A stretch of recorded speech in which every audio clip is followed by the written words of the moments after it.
I can't be the only one looking to see what Patrik Laine does against world-class competition like this. I'm right there with you. Listen, I was thinking about this on the way in because I knew we were going to discuss this, and the comparisons between Matthews and Laine.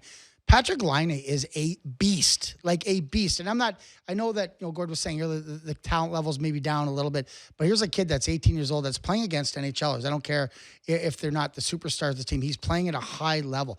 I am very interested as well, Darren, to see what he does against this all-star lineup from Canada, because I'll tell you right now, I said it on this show before that if I'm the Winnipeg Jets, I am sitting so pretty right now, so happy that they don't have to make the decision between who it's going to be, Matthews or Laine, because Laine, to me, it scares me so much that Toronto may have to pass on this kid to get Matthews, because I think Laine is the real deal. Plays with a chip in his shoulder, big guy. To me, the gap's closed between Matthews and Laine. But they're not going to take Laine. It's going to be Matthews for sure, I think. And it's how about Ryan Ellis coming down the Final Four? He flies over, plays the most minutes, comes off the plane, plays the most minutes for Canada. Laine is playing with a really good Finnish team, but you look at it right now, he's got 10 points.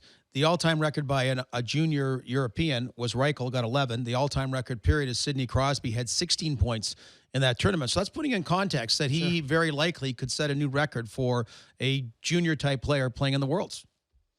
Be interesting to watch, just as it relates to what's going to happen at the draft.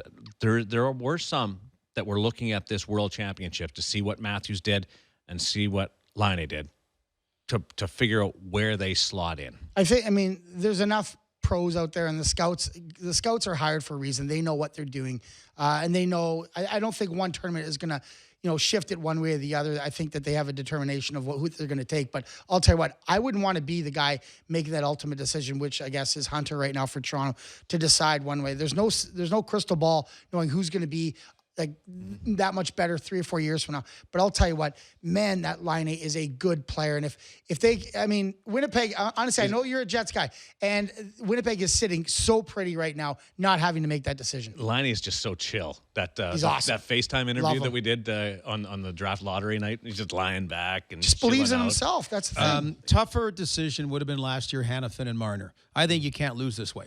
I think you can't lose.